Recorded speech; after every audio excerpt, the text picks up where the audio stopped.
तो उसका फोरम भी कोई और होता है, नहीं कि हाउस में आप बताएंगे कि जो पति पत्नी कमरे के अंदर क्या कहते हैं उसको आप सामने में स्क्रीन के आके बयान देंगे, और वो भी बिहार का मुख्यमंत्री। ठीक है, बताइए। बयान उन्होंने दिया है उसको सुनने के लिए कान में रुई डाल लेंगे, लेकिन कोई सुन नहीं सकेगा उस बयान को, जितनी शर्मनाक बयान उन्होंने आज देने का कार्य किया है। नहीं, ठीक है, पर मुद्दा तो सही है ना, मुद्दा तो सही है, मुद्दा तो गलत नहीं है, तरीका गलत है, आपको तरीके पर आपत्ति है। नहीं, मुद्दा सही क्या है? मुद्दा प्रजनन दर की बात आप कर रहे हैं, ठीक है, प्रजनन दर की बात आप कर रहे हैं, सारा सदन बैठा हुआ है, सारे लोग समझदार लोग हैं, आप वहां गणना के विषय में आज आप लेके आए थे फोरम पे, उसमें आपने ये विषय रखा, आप कहते हैं कि महिला बेटियों को अगर शिक्षित करेंगे तो हमारे देश का विकास होगा, उनके परिवार का विकास होगा, उसके कहने का तरीका अलग हो सकता था, लेकिन इस तरह के वर्ड और लैंग्वेज का इस्तेमाल करना वो मैं कतई स्वीकार्य नहीं है, किसी भी महिला को स्वीकार नहीं है। महिला एक सम्मान का विषय होती है, और आधी आबादी का जिसका ये बात करते हैं कि आधी आबादी हमारी महिला सशक्तिकरण की बात करते हैं, तो इसके कहने का तरीका और सलीका और फोरम आज का दिन वो नहीं था। ठीक है, मैं सीधे जाता हूं यहां से नवल किशोर जी के साथ। प्रोफेसर साहब बताइए ये जो शब्द है चयन, मुझे कुछ शब्द बीप करने पड़े, मतलब मैं उसको सार्वजनिक तौर पर नहीं सुना सकता। मैं मानता हूं सेक्स एजुकेशन एक बड़ा मुद्दा है, समाज बदल रहा है। मैंने हाल ही में एक फिल्म देखी अक्षय कुमार की, ओ माय गॉड 2, वो मैस्टरबेशन पर बनी है, जो हस्त मैथुन जिसे कहा जाता है उस पर बनी है। ठीक है, मैं उस पर बात कर सकता हूं, फिल्म बन सकती है, लेकिन सवाल यहां पर यह खड़ा होता है जो शब्दों का इस्तेमाल नीतीश कुमार जी ने किया, क्या नीतीश कुमार जी को उन शब्दों का इस्तेमाल करना चाहिए था सार्वजनिक तौर पर, वो भी सदन में? ये शब्दों का केमिकल लोचा उनके दिमाग में क्यों हो गया? आप पर आरोप है कि आप कोई गलत दवाई खिला रहे हैं उनको। ये संकेत सम्राट चौधरी ने आप ही के लिए बोला है कि कोई गलत दवाई खिला रहे हैं उनको। नहीं, देखिए, सम्राट चौधरी अगर भाषा पे ज्ञान दें तो मुझे लगता है कि आपको फिर से उनको सुनना चाहिए।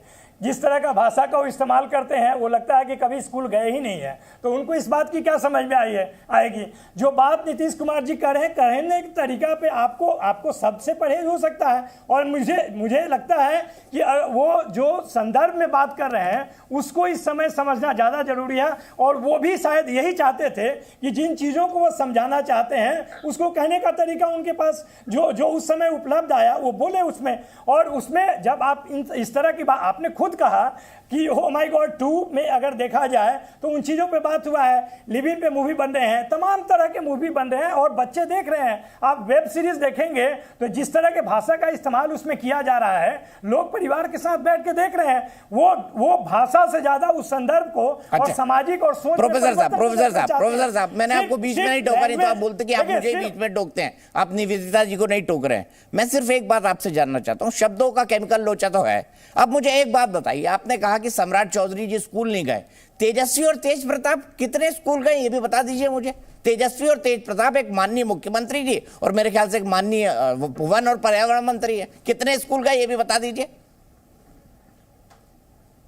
नहीं, आप दीपक जी वो क्या बताएंगे कि कितने स्कूल गए हैं? जो चांदी का चम्मच और कटोरा लेके पैदा हुआ है और राजनीतिक सिंहासन के रूप में मिल गया है, वो क्या समाज को शिक्षा देने का कार्य करेंगे? और ये क्या बयान देंगे जो दे रहे हैं बैठ के?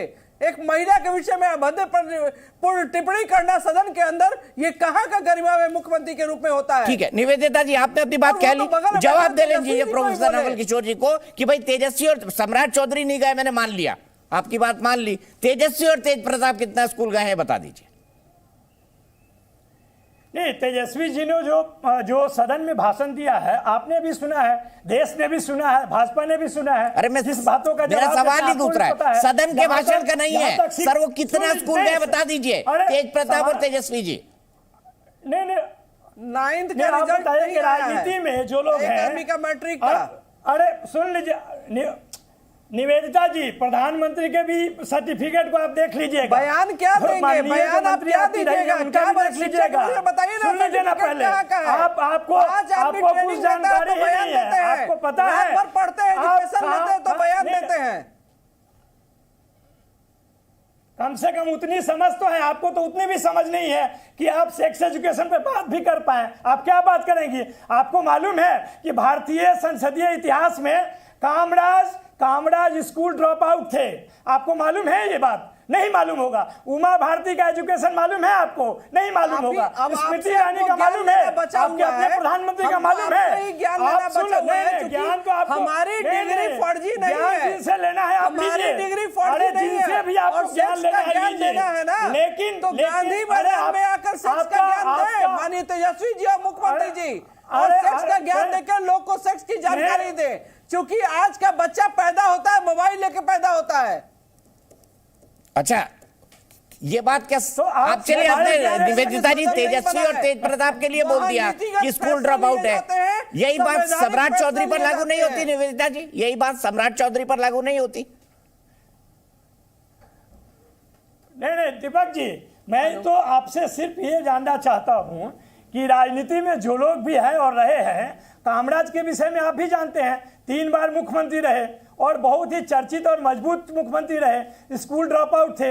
इनके खेमे में जब एजुकेशन की, आप तेजस्वी जी को जब देखते हैं तो क्रिकेट का उनका इतिहास क्यों भूल जाते हैं आप? कौन से, आप बताइए कि सचिन तेंदुलकर कितना पढ़े लिखे हैं? आप बताइए कपिल देव कितना पढ़े? जो जहां पे है राजनीति में आए। नवल किशोर जी जवाब दे रहे दीजिए निवेदिता जी को। मैंने सम्राट चौधरी वाला सवाल इनसे पूछ लिया ना, अब जवाब दे रहे दीजिए निवेदिता जी, जवाब दीजिए कृपया। मुद्दे को मत भटकाए।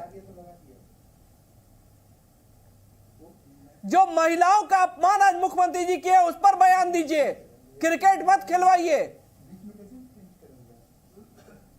अरे महिलाओं के विषय में आपको बता देता हूं, भाजपा से और जदयू में क्या और राजनीति में क्या फर्क है? आपको यह नहीं मालूम है क्या कि 50% रिजर्वेशन पंचायती राज में किसने दिया? रोजगार में 35% रिजर्वेशन किसने दिया? पुलिस में रिजर्वेशन किसको मिला है? आपने तो नहीं दिया, हमने दिया है। वो लालू जी के समय मिला। हमारी सरकार पूरे विश्व में, अरे सुन लीजिए, पूरे विश्व में लालू जी के नेतृत्व में पहली बार पीरियड से संबंधित छुट्टी किसने दी? प्रोफेसर साहब एक मिनट कह रहे दीजिए ना निवेदिता जी को, प्लीज कह रहे दीजिए। मुझे एक बार धीरेन्द्र जी के पास भी जाना है और भाटी साहब पे चर्चा नहीं करूंगी, सिवाय आज जो बयान मुख्यमंत्री जी दिया है उसी के विषय में आप चर्चा करें। इस मुद्दे को भटकाने की कोशिश ये लोग नहीं करें। ठीक है, मैं सीधे धीरेन्द्र कुमार जी के पास जाता हूं। धीरेन्द्र कुमार जी, माफ कीजिएगा, भाटी जी के पास। भाटी जी, आपकी तो मतलब रिश्तेदारी भी है उधर आरजेडी पर। सम्राट चौधरी ये कह रहे हैं कि भाई कोई गलत दवाई खिला रहा है नीतीश कुमार जी को। बयान सही है? आप सही मानते हैं इस बयान को? आपने सुना है बयान? सुन पाए आप? नहीं, मैंने जितना आपके शो में सुना है केवल इतना ही सुना है, और उसमें आपने कुछ शब्दों पर बीप बीप कर दिया तो मैं नहीं समझ पा रहा हूं उन्होंने क्या कहा है। अरे सुन लेते सर, आपके सहयोगी हैं। छोड़ता हूं, आप सुन लेते हैं राजकुमार भाटी जी, आपके सहयोगी हैं। कैसे कच्चे डिबेट में आते हैं मेरे भाई? सहयोगी तो आप भी हैं हमारे। हाँ, आप तो है ना, आप भी सहयोगी। मैं भाई कहता हूँ आप। नहीं, मुझे डिबेट में बैठने के लिए ये विषय मुझे नहीं बताया गया था। अगर आप ये इस बात पे आओगे, नहीं, ये मैसेज आपको गया था, मैंने खुद भिजवाया था नीतीश। नहीं, मुझे मैसेज ये था कि नीतीश और अखिलेश जी की नाराजगी कांग्रेस से हो रही है, उस पर डिबेट होगी। नहीं, अगर ये किसी ने बताया तो गलत बताया। धीरेन्द्र कुमार जी गलत बताया, फिर छोड़ दीजिए। आप नवल किशोर जी अपनी बात कह लेंगे, छोड़ दीजिए। आपको ठीक लगा उनका बयान? सुन लीजिए ना, मैं ब्रेक में जा रहा हूं, सुन लीजिए, उसके बाद बात करेंगे। ठीक है, धीरेन्द्र कुमार जी बताइए, शब्दों का केमिकल लोचा कैसा हो गया? देखिए, मुद्दे गलत नहीं थे आदरणीय मुख्यमंत्री जी, लेकिन जिस तरह की भाषा का वो प्रयोग कर रहे थे, वो आज 13 करोड़ बिहार वासियों के शर्मसार होने का दिन है। ये कौन नहीं जानता है किसको वो पढ़ाना चाह रहे थे? वो तो कुछ भी और। आपने अभी कहा था कि दवाओं का असर हो रहा है। दवाओं का असर, दवा खिलाने का आरोप तो जेडीयू के